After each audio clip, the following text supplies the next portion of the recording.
ellos se encontraban en una situación difícil. Ellos estaban viviendo dolor, estaban viviendo un tiempo de desolación, y todo lo que Jeremías estaba viendo pues era contrario a lo que todos anhelamos o deseamos ver. Y muchas veces pasa de esa manera en nuestra vida. Todo lo que vemos, todo lo que acontece, lo que pasa, lo que escuchamos, lo que sucede, es contrario a lo que nosotros anhelamos, a lo que nosotros desearíamos. Pero aún en esos momentos tenemos que ir confiando en Dios y tenemos que afianzarnos en Él y abrazarnos a Él. Y vamos a ver aquí un poquito acerca de cómo se sentía el profeta Jeremías, porque él estaba viviendo lo mismo que el pueblo estaba viviendo. Y dice aquí el verso 1: yo soy el que ha visto las aflicciones que provienen de la vara del enojo del Señor. Imagínate, ¿tú has sentido alguna vez que Dios se enojó contigo? ¿Hemos sentido alguna vez que el Señor se enojó con nosotros? Era lo que Jeremías estaba sintiendo en ese momento. Y para Jeremías era algo muy duro, él se sentía afligido. A veces tú y yo hacemos lo malo y sentimos que el Señor se ha enojado con nosotros. Y no se siente bonito, duele, se siente triste. Y tú sabes que en tu ser lo que más necesitas es a Dios, lo que más anhelas, lo que más deseas es su presencia, porque tú eres su hijo. Mucha gente allá afuera hace y deshace, pero no siente nada y no pasa nada, y para ellos la maldad es normal y es su manera de vivir. Dice la palabra, ¿verdad?, que cuando iban, dice que iban con sablo, y dice que ellos respiraban amenazas contra el pueblo de Dios. O sea, respiraban, o sea, eso era lo que los hacía vivir. Hacer lo malo era lo que los hacía vivir. Pero nosotros somos hijos de Dios, y cuando hacemos lo malo duele. Y a veces cuando hemos hecho lo malo hemos sentido como estaba sintiendo Jeremías, que el Señor estaba enojado. Y Jeremías escribió: yo soy el que ha visto las aflicciones que provienen de la vara del enojo del Señor. Pero que hoy sepamos que el Señor no está enojado, que el Señor está con nosotros. Él dice que no nos va a dejar y que no nos va a desamparar. Y sea cual sea la situación que estemos enfrentando, Él está a nuestro lado. Amén. Él no está enojado con su pueblo. Dice el 2: me llevó a las tinieblas y dejó fuera toda luz. Jeremías se sentía que estaba habitando en tinieblas y que Dios mismo lo había llevado ahí. Pero ¿sabes algo? Que Dios nunca se equivoca. Y aún cuando Dios, dice aquí, me llevó a las tinieblas, él sentía que Dios mismo lo había llevado a las tinieblas. A veces nosotros sentimos que estamos viviendo en tinieblas, pero si es Dios quien nos llevó ahí, y cual haya sido la causa, nosotros debemos estar seguros que a donde Dios nos lleve, si es Dios, es porque Él va a estar con nosotros. No importa si estamos viviendo los momentos más oscuros o más difíciles de nuestra vida, porque si Dios es el que nos guió a esa oscuridad,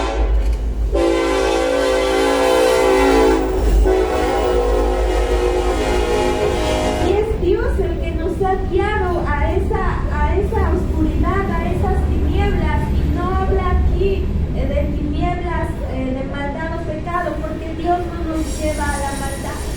Habla de tinieblas porque era mucha la aflicción que él estaba viviendo. Entonces, si es Dios el que nos está llevando a la aflicción, nosotros tenemos que seguir confiando en Él. Y que tú y yo sepamos que Dios no se está equivocando si Él nos está afligiendo. Dice el verso 3, volvió su mano contra mí una y otra vez todo el día. ¿Alguna vez tú has sentido eso? ¿Se acuerdan? Sí, creo que aquí se leyó un salmo donde decía que la mano de Dios oprimía a David. La mano de Dios ahora ya no era bendición para David, sino opresión por el pecado que David había cometido. Y en esta ocasión así siente Jeremías. Jeremías sintió la mano de Dios una vez y otra vez sobre él. Y yo preguntaba, ¿alguna vez tú has sentido la mano de Dios una y otra vez sobre ti todo el día? ¿Por qué? Porque a veces no salimos de una aflicción y ya estamos enfrentando otra. Y a veces no se termina esa otra y resulta que ya hay un nuevo problema. Y estás en ese problema y hay otro. Pero dice el Señor, y esta es la palabra que a nosotros nos mantiene viva, que Dios dice que Él es quien nos lleva de gloria en gloria y de victoria en victoria. Dice el 4, hizo que mi piel y mi carne envejecieran, quebró mis huesos. 5. Me sitió y me rodeó de angustia y aflicción. Imagínate cómo se sentía Jeremías. En nuestra versión dice, edificó baluartes contra mí y me rodeó de amargura y de trabajo. Hay veces que tú no sientes otra cosa a tu alrededor que angustia y aflicción. Y era como se sentía el profeta Jeremías. Dice el 6. Me enterró en un lugar oscuro, como a los que habían muerto hace tiempo. Me cercó con un muro y no puedo escapar. Me ató con pesadas cadenas. ¿Qué era lo que miraba Jeremías, lo que Jeremías estaba viviendo? Que él sentía que Dios mismo lo estaba encerrando. A veces nosotros hemos sentido así. Dice, me cercó con un muro. ¿Qué hace un muro? Ya no te deja pasar. Y a veces nosotros eso hemos sentido, como que se cierran todas las puertas, como que ya no podemos caminar, como que ya no hay hacia dónde hacernos o hacia dónde movernos. Y Jeremías veía a Dios como alguien que esta vez estaba contra ellos. Dice, me ató con pesadas cadenas. Vamos al 8. Y a pesar, imagínate el dolor. ¿Tú has sentido alguna vez que Dios no te escucha? Dice, y a pesar de que lloro y grito, cerró sus oídos a mis oraciones. Yo creo que eso es lo más triste que puede haber y que puede existir. Lo más feo que podemos llegar a sentir, que Dios ya no nos escuche. Y decía Jeremías, a pesar de que lloro y grito, cerró sus oídos a mis oraciones. 9. Impidió mi paso con un muro de piedra, hizo mis caminos tortuosos. Se escondió como un oso o un león esperando atacarme. Eso era lo que estaba. Dios permitió que escribiera lo que Jeremías estaba sintiendo. Y Dios no se había olvidado de ellos. Dios los seguía mirando, Dios seguía estando en control. Pero Jeremías así sentía, Dios mismo me está atacando. Se escondió como un oso o un león esperando atacarme. El 11. Me arrastró fuera del camino. Imagínate lo que pensaba, lo que escribía, lo que sintió Jeremías, que Dios lo había descuartizado. Dice, me arrastró fuera del camino, me descuartizó y me dejó indefenso y destruido.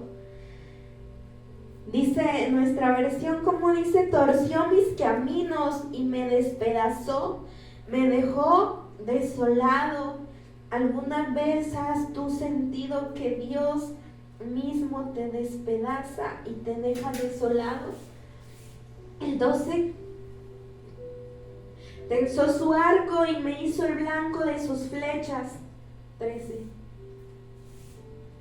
Disparó sus flechas a lo profundo de mi corazón.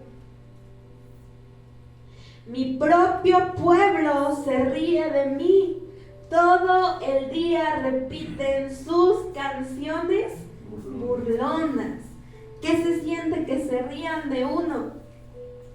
Eso era lo que estaba sintiendo Jeremías. Cuando por alguna razón nosotros pasamos una situación difícil y aquellos que no nos aman se burlan, ¿cómo nos sentimos nosotros? Que Dios ya nos dejó avergonzados, que Dios ya dejó que se rieran de nosotros. Decimos, ¿cómo es posible, Señor, que se estén burlando, que se estén riendo de mí? Y nos sentimos abandonados por Dios. Pero hoy el mensaje del Señor es que aunque todo eso parezca y aunque sucediera, Él no nos ha dejado. Amén. El enemigo, y creo que una vez aquí igual predicamos, el enemigo pensó que había vencido a Jesús. Y pasó un día y quizá él se burlaba y decía, lo vencí. Y pasó el segundo y tal vez los discípulos se sentían así, abandonados, desconsolados, avergonzados, como que los demás se burlaban de ellos. Y pasó el segundo día y lo mismo, y amaneció el tercero y lo mismo. Pero ahí el Señor se levantó. Y de la misma manera, Dios va a hacer algo en nuestra vida. Decía aquí Jeremías, mi propio pueblo se ríe de mí. No es algo extraño. No, si alguna vez se ríen de nosotros, no somos los primeros hombres o las primeras mujeres que lo están viviendo. Jeremías lo vivió. Dice, mi propio pueblo se ríe de mí. Todo el día repiten sus canciones burlonas. 15. Él me llenó de amargura y me dio a beber una copa amarga de dolor. Me hizo masticar piedras, me revolcó en el polvo. O sea, Jeremías se sentía acabado, abandonado. Yo creo que Jeremías pensó que Dios ya no pensaba en él. 17. Me arrebató la paz y ya no recuerdo qué es la prosperidad. Imagínate ese Jeremías diciendo, Dios mismo me quitó la paz y yo ya no sé lo que es ser próspero. Ya no recuerdo qué es la prosperidad. 18. Yo exclamo, mi esplendor ha desaparecido. Se perdió todo lo que yo esperaba del Señor. ¿Cuántas veces cuando nosotros estamos en angustia o atravesando una dificultad, una tribulación, algo que nos preocupa, un problema, así hemos exclamado y así hemos dicho, se perdió todo lo que yo esperaba del Señor?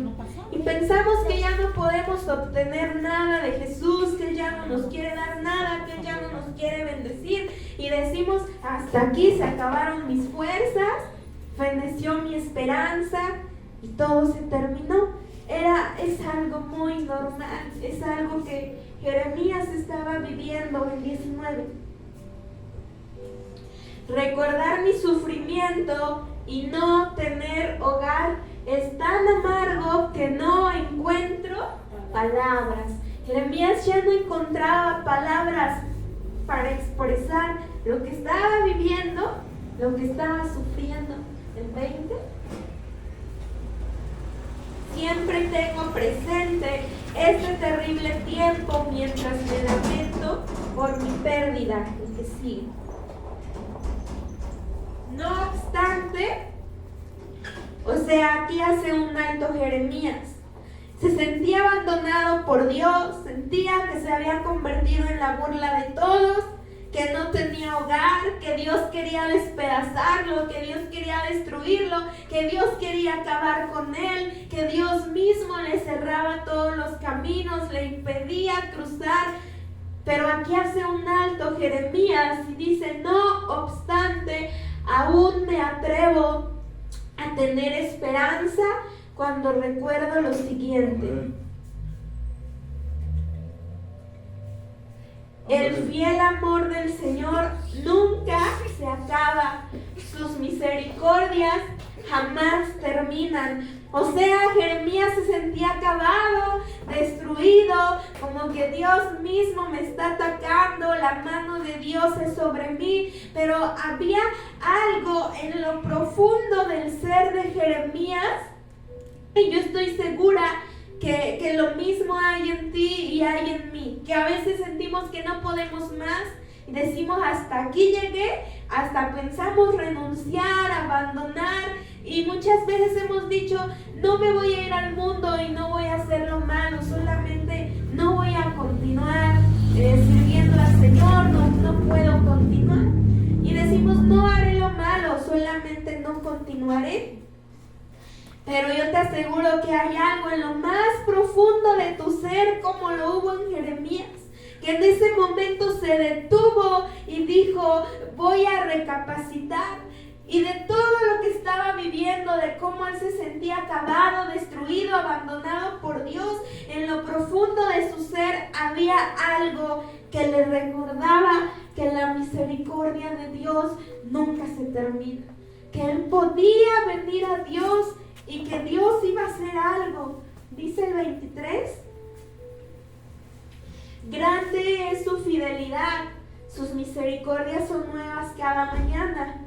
24: me digo: el Señor es mi herencia, por lo tanto esperaré en Él. Así muchas veces de nosotros, ¿no? Que hablamos con nosotros mismos y hablamos como si fuésemos dos, y nos hablamos y nos llamamos por nuestro nombre.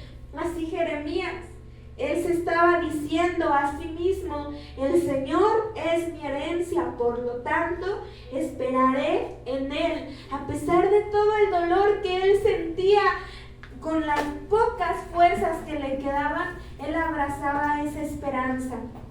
El Señor es mi herencia, por tanto esperaré en Él. 25: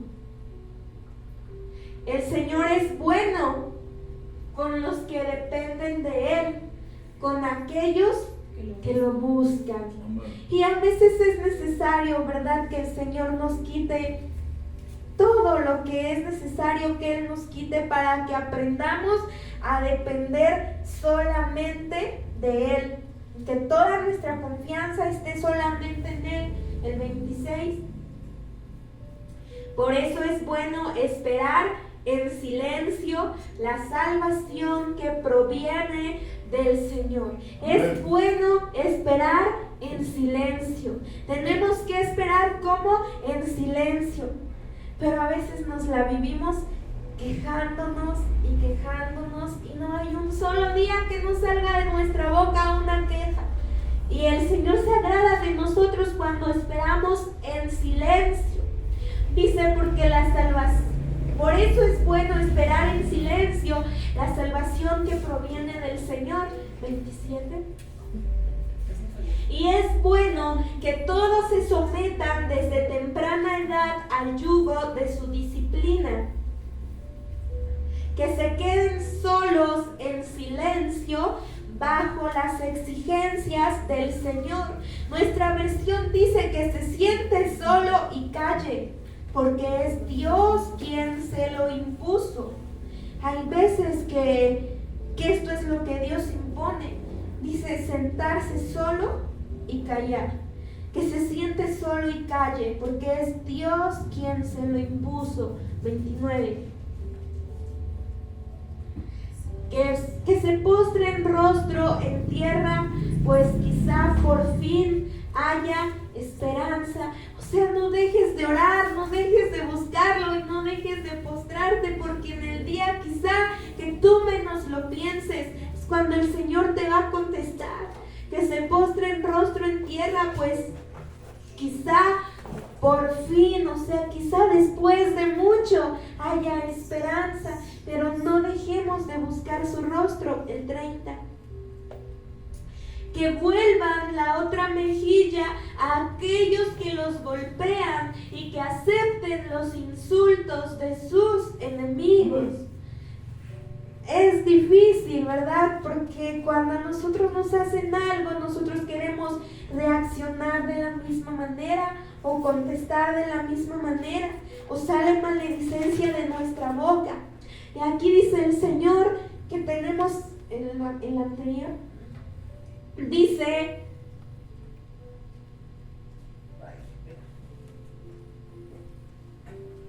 que vuelvan la otra mejilla a aquellos que los golpean y que acepten los insultos de sus enemigos. Pues el Señor, imagínate, cuando Jeremías, en los primeros versos, Jeremías estaba viendo su dolor, su aflicción, y que sentía que Dios lo había abandonado, que Dios estaba contra él. Dice, ya no recuerdo lo que es ser próspero, pero a partir de que dice, recapacitaré en mi corazón las misericordias del Señor, o sea, a partir de que deja de mirar su situación y ahora se acuerda de la misericordia de Dios, comienza a cambiar su pensamiento. Y el mismo Jeremías, que se sentía abandonado y que se sentía despedazado por Dios y que sentía que Dios mismo lo atacaba, ahora él mismo escribe, pues el Señor no abandona a nadie para siempre. El 32. Aunque trae dolor, también muestra compasión debido a la grandeza de su amor inagotable. Entonces sí es Dios quien trae el dolor, y había traído dolor a la vida de su pueblo. Pero dice aquí la palabra, aunque trae dolor, también muestra compasión debido a la grandeza de su amor inagotable. ¿Y por qué trae dolor? ¿Porque no nos ama? ¿Porque no nos quiere? ¿Porque se olvidó de nosotros? ¿Porque está contra nosotros? No. Siempre que el Señor trae dolor, no es en vano ni es de balde. Es con un propósito. Y el verso 33 es a donde nosotros queremos llegar. Dice, pues Él no se complace en herir a la gente o en causarles dolor. Dios no se complace en herir a las personas. Dios no se complace en causarnos dolor. Dios nos ama, Dios desea lo mejor para nosotros. Dice la palabra que en ocasiones el pueblo hacía lo malo, y dice el Señor, tenía yo que hacerlos morir para que volvieran la mirada a mí. Entonces el dolor que Dios trae a nuestra vida no es en vano, es con un propósito. Y tú y yo en oración debemos preguntarle al Señor, ¿qué es lo que tú quieres que yo aprenda a través de este dolor? ¿Qué tú quieres enseñarme a través de este dolor? ¿O qué tú quieres quitar de mi vida a través de este dolor? Porque Él no aflige a nadie. En nuestra versión dice, en la que tú y yo tenemos, dice en el verso 33, porque no aflige ni entristece voluntariamente a los hijos de los hombres. O sea, no aflige y no entristece voluntariamente. Quiere decir que Dios sí aflige y sí entristece, pero no es voluntariamente, no es porque Él quiera afligirnos. Todas las aflicciones que nosotros pasamos, los procesos difíciles que atraviesan los hijos de Dios, no es porque Dios quiera voluntariamente, sino que es con un propósito. Amén. A ver, entonces ahora vamos a ir al libro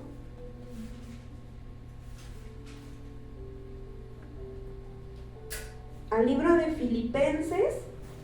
Ahorita les digo qué versículo.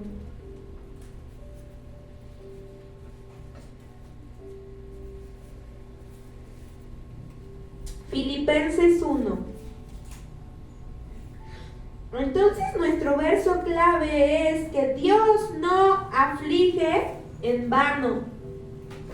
Dios no trae a nuestra vida el dolor en vano. Todo el dolor que Dios permite en nuestra vida es con un propósito. Amén. Ahí el propósito era que ellos dependieran de Dios, que ellos volvieran su corazón a Dios. Que a veces si no atravesamos una situación difícil, nada más no nos acordamos de Él. Entonces, si Él aflige a los hombres, no es en vano, es con un propósito. Vamos aquí a Filipenses 1. Vamos a leer a partir del verso 3. 3. Entonces Jeremías atravesaba aflicción con todo el pueblo, pero no era en vano, tenía un propósito. Y aquí vamos a ver al apóstol Pablo. Pablo también fue un hombre que sufrió mucho, él por causa del evangelio. Y dice aquí, doy gracias a mi Dios siempre que me acuerdo de vosotros. El que sigue. Siempre en todas mis oraciones, rogando con gozo por todos vosotros, por vuestra comunión en el evangelio desde el primer día hasta ahora. Estando persuadido de esto, que el que comenzó en vosotros la buena obra, la perfeccionará hasta el día de Jesucristo. Como me es justo sentir esto de vosotros, por cuanto os tengo en el corazón y en mis prisiones y en la defensa y confirmación del Evangelio, todos vosotros sois participantes conmigo de la gracia. Porque Dios me es testigo de cómo os amo a todos vosotros con el entrañable amor de Jesucristo. Y esto pido en oración, que vuestro amor abunde aún más y más en ciencia y en todo conocimiento, para que aprobéis lo mejor a fin de que seáis sinceros e irreprensibles para el día de Cristo, llenos de frutos de justicia que son por medio de Jesucristo para gloria y alabanza de Dios. Quiero que sepáis, a este verso necesitábamos llegar. Pablo se encontraba en la cárcel y le estaba escribiendo a sus hermanos. Pablo aún en la cárcel, aún en la prisión, tenía a todos sus hermanos en la fe, en el corazón. Se acordaba de ellos y oraba por ellos. Amén.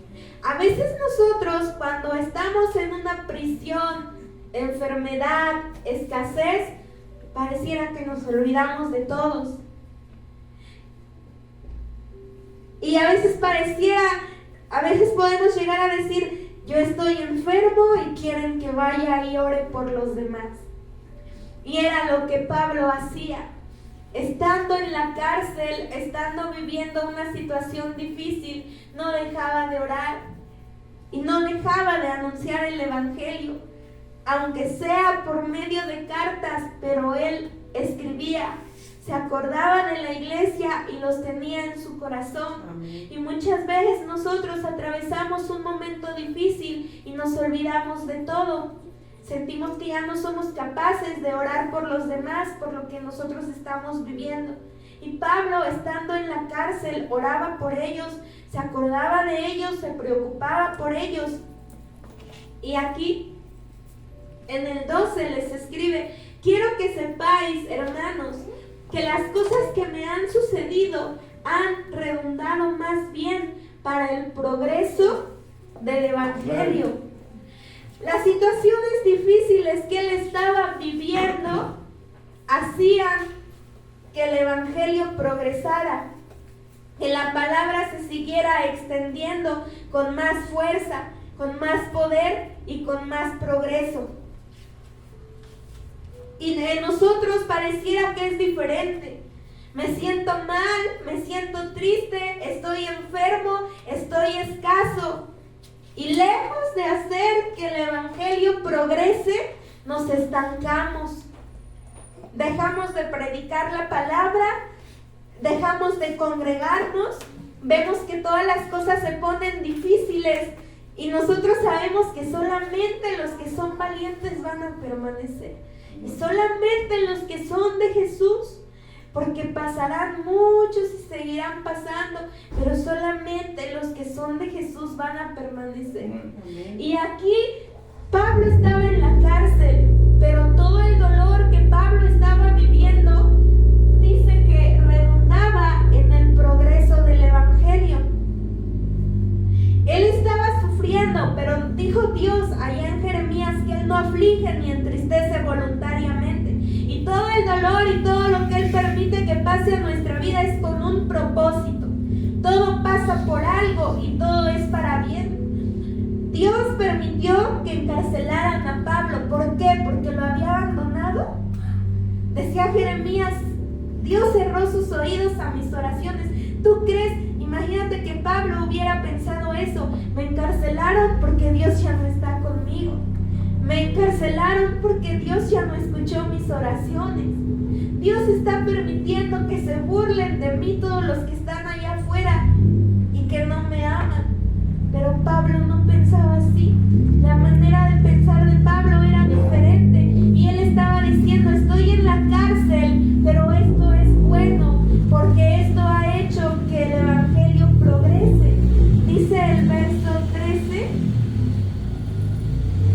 de tal manera que mis prisiones se han hecho patentes en Cristo en todo el pretorio y a todos los demás. Fíjate, Dios permitió que encarcelaran a Pablo porque algo bueno iba a suceder. Dice: y la mayoría de los hermanos, cobrando ánimo en el Señor con mis prisiones, se atreven mucho más a hablar la palabra sin temor. Pablo fue llevado a la cárcel. ¿Y qué hicieron los demás? ¿Se pusieron a llorar porque Pablo ya no estaba? ¿Se desanimaron porque Pablo ya no estaba?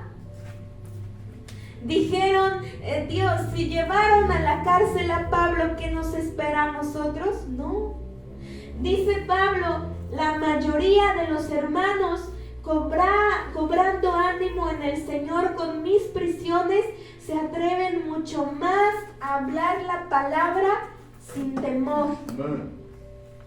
O sea, cuando ellos vieron que Pablo fue llevado a la cárcel, se animaron y cobraron más valor. Amén.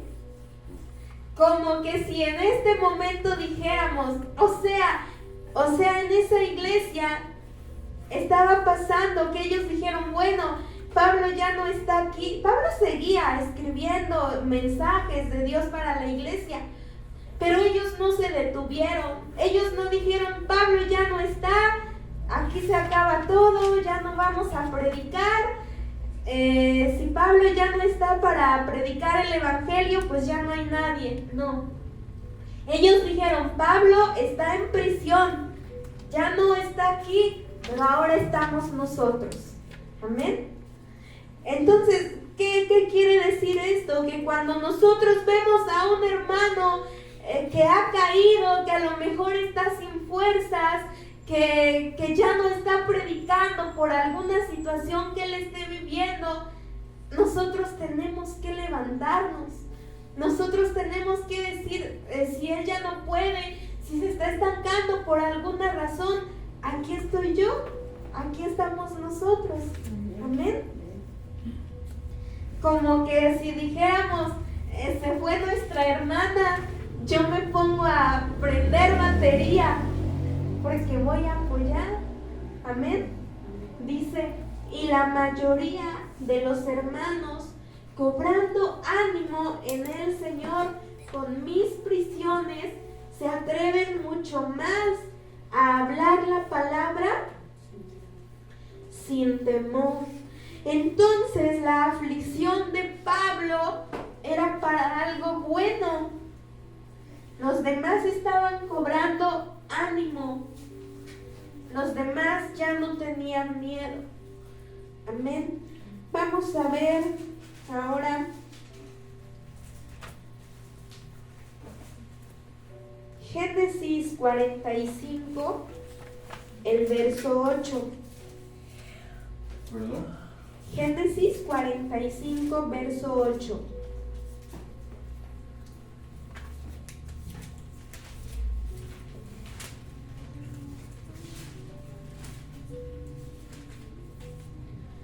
Entonces todas las aflicciones que Dios permite que tú y yo atravesemos son para bien y son con un propósito, y nuestras aflicciones van a tener un fruto. Si nosotros no desmayamos, nuestras aflicciones van a tener un fruto. Vimos que Dios estaba afligiendo a Jeremías y a su pueblo. ¿Para qué? Era con un propósito, que ellos se acordaran de Dios, volvieran a Dios. Dios permitió que Pablo experimentara el dolor de estar en la cárcel, pero era con un propósito. Dios sabía que mirando a Pablo en la cárcel, los demás iban a cobrar ánimo, fuerza, valor y se iban a levantar. Y aquí vamos a ver el ejemplo de José, todo lo que José vivió, la traición de sus hermanos, el ser apartado desde muy pequeño de su familia, pero también sus aflicciones, Dios las permitió con un propósito.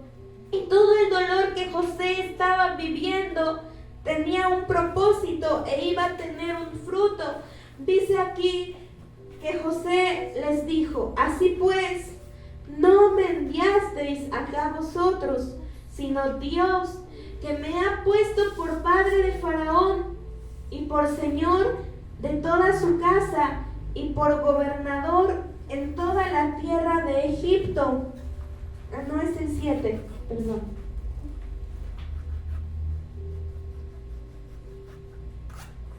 Y Dios me envió delante de vosotros para preservaros posteridad sobre la tierra y para daros vida por medio de gran liberación. O sea, José les está diciendo: Dios permitió en mi vida toda esta aflicción. No son los hombres, es Dios mismo, pero era con un propósito. Dios permitió que José fuera afligido y permitió el dolor en la vida de José, pero era con un propósito, con el propósito de preservar la vida de sus hermanos, de su casa y de todo su pueblo. Entonces las aflicciones de José también tuvieron un fruto. Amén. Y vamos a ver ahora el ejemplo más grande en Isaías 53:11. Isaías 53:11.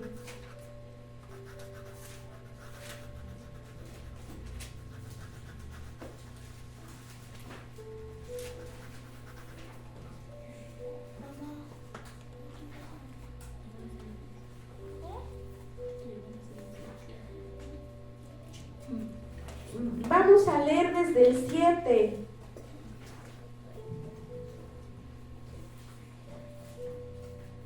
Isaías 53 habla de Jesús. Amén. Amén. Dice la palabra: angustiado él y afligido, no abrió su boca. Como cordero fue llevado al matadero, y como oveja delante de sus trasquiladores, enmudeció y no abrió su boca.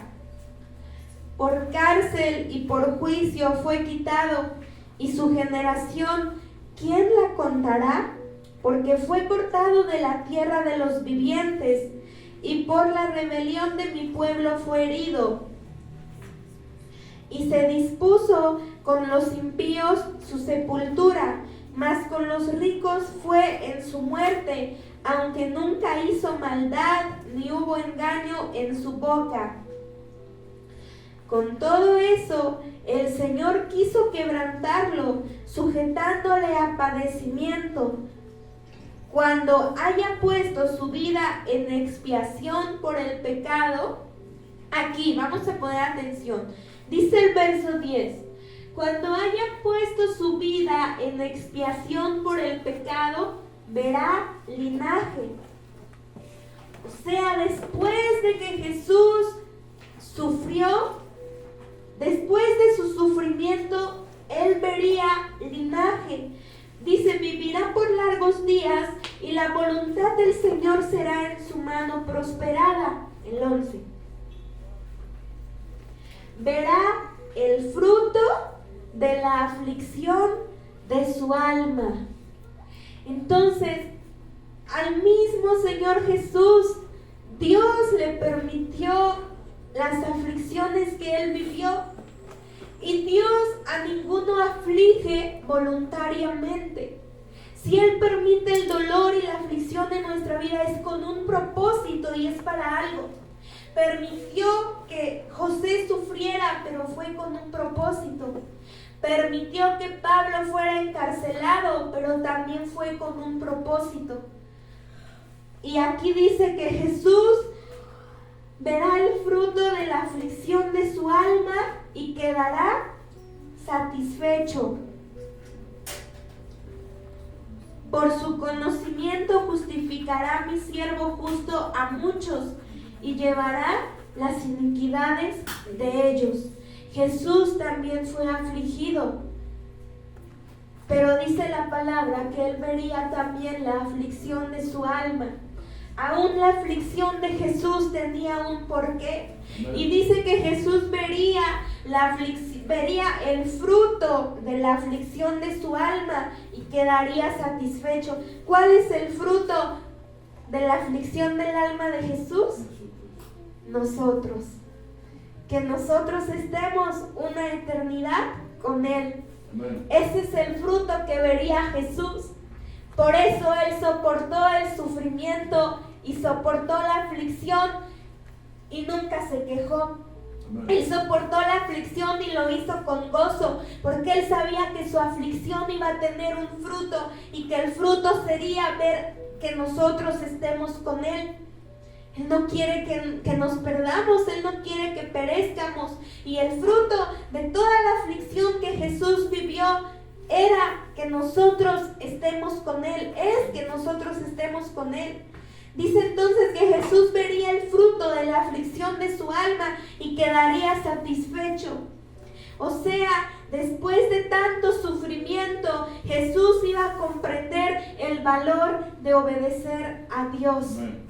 Después de tanto sufrimiento, Jesús comprendería el valor de obedecer a Dios. Y el fruto de la aflicción de Jesús es que nosotros estaremos con Él.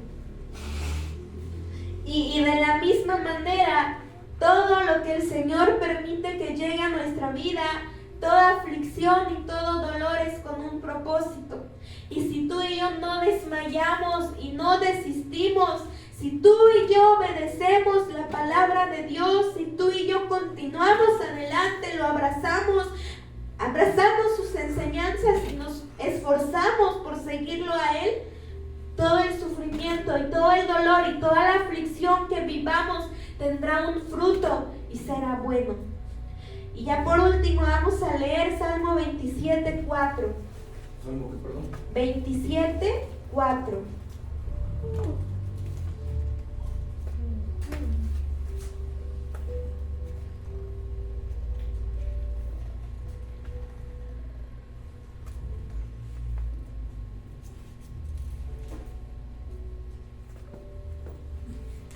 Salmo 27, 4. Yo no sé qué le pidas tú a Dios en medio de tu aflicción, en medio de tu dolor, en medio del sufrimiento, en medio de la aflicción que estás viviendo. No sé tú qué le pidas al Señor, pero el salmista le pedía una sola cosa, y yo creo que es también la que nosotros buscamos y por la que nosotros estamos aquí. El salmista le dijo al Señor, porque también él estaba sufriendo mucho, persecución, dificultades y angustia. Y en la angustia, en la aflicción, dificultad, nosotros podemos pedirle a Dios tantas cosas, pero él decía, le pido una sola, y es esta: una cosa he demandado al Señor, esta buscaré, que esté yo en la casa del Señor todos los días de mi vida, para contemplar la hermosura del Señor y para inquirir en su templo. NTV, como dice.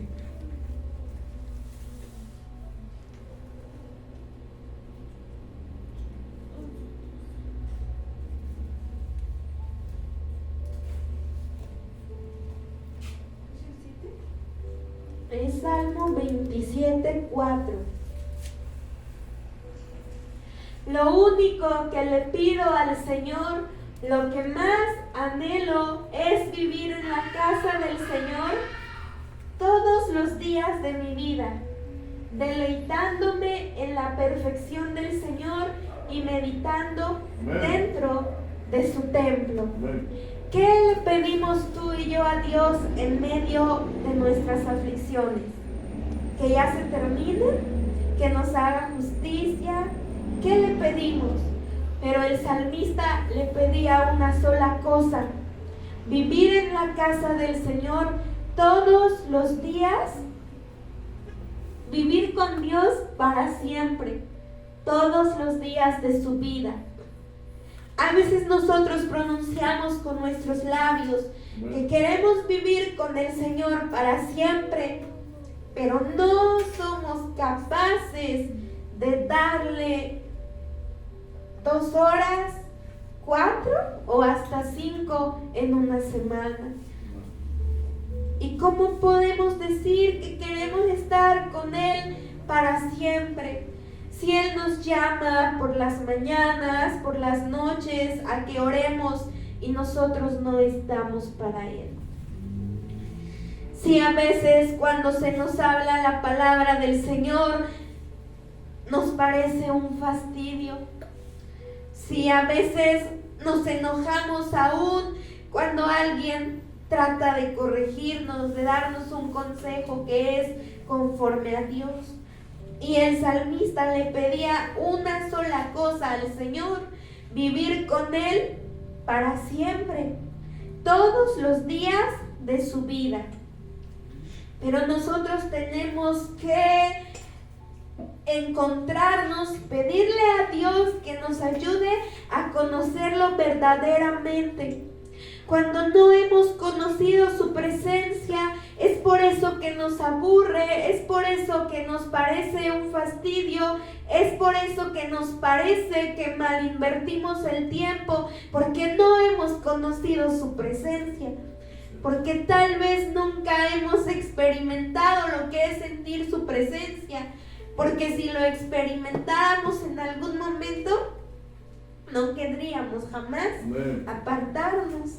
Amén. Y el salmista entonces, en medio de sus aflicciones, él le pedía a Dios una sola cosa: vivir con Él para siempre.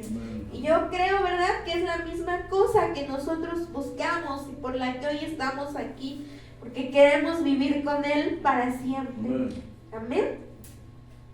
Vamos a ponernos de pie.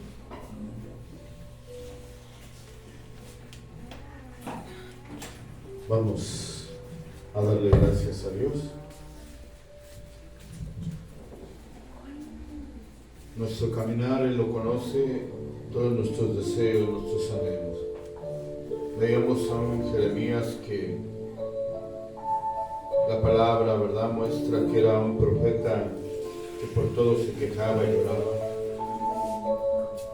Pero todo ese lloro, toda esa agonía que él vivía, en toda esa aflicción él siempre manifestaba al Señor como su esperanza. Y nosotros en medio de la aflicción y de la necesidad podemos decirle: Padre, lo único que tenemos es tu amor y queremos amarte a ti como tú nos amas. Queremos bendecirte a ti como tú, Señor, haces para que tengamos todas las cosas en abundancia. Perdona todos nuestros pecados, perdona todas nuestras vanidades, perdona todas nuestras palabras, todos los insultos que salen a tu nombre, Señor. Ven, Dios de la gloria, y redime una vez más a tu pueblo con ese amor que procede de lo más profundo de tu corazón. Un amor sincero, un amor apasionado, un amor verdadero que derramas para todos nosotros. Recíbelo, Padre, te adoramos. Glorioso.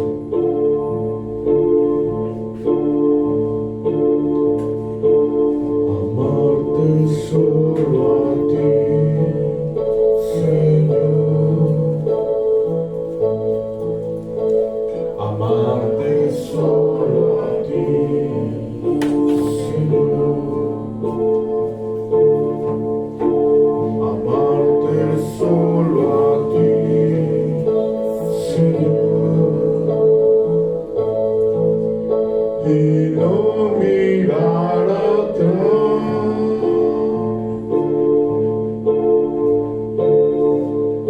Seguir tu camino, Señor. Seguir sin desmayar, Señor. Postrado ante tu altar, Señor. Y no mirar atrás. Te amamos, Jesús. Amarte solo a ti, Señor.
arrancara la alma.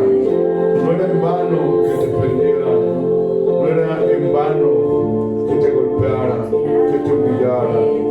Te gozabas sabiendo que todo ese dolor y esa aflicción era para exaltar tu nombre, era para la salvación de tus hijos.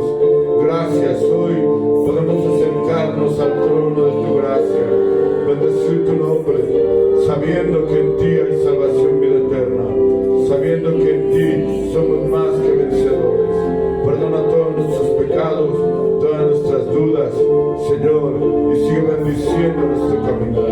En ti esperamos, en ti nos regocijamos. Gracias, Dios de la gloria. Te adoramos, no miraremos atrás, Señor Santo.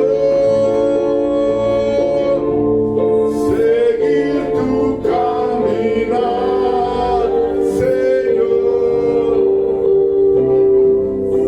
Seguir sin desmayar, Señor. Postrado ante tu altar, Señor.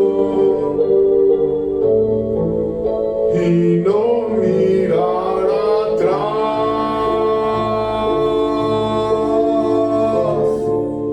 Seguir tu caminar, Señor.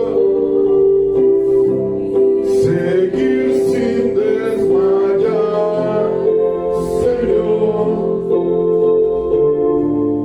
Postrado ante tu altar, Señor. Y no mirar atrás. Y no miraremos atrás, Dios de la gloria. Bendeciremos tu nombre, Padre. Gracias por tu palabra. Palabra poderosa, Señor. Lo más fácil es renunciar, Dios. Lo más fácil es huir. Lo más fácil es volver atrás.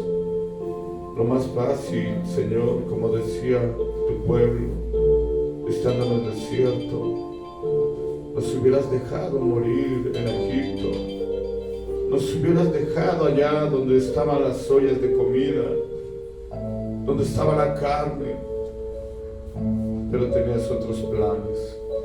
Y esos planes eran que pronto todos nosotros, los que amamos, los que tememos tu nombre, recibamos la bendición de estar para siempre contigo. Gracias, Señor, úsanos, porque aún hay muchos, Señor, que aún no han llegado, Padre. Muchos que aún no saben que tú eres el Salvador del mundo. Ayúdanos a ser el instrumento de gloria, de honra, para que ellos te conozcan y vengan a tu presencia. En el poderoso nombre de Jesús de Nazaret. Amén. Amén. Amén. No volveremos atrás. Dale un fuerte aplauso. Nos nuestra vida, nuestro buen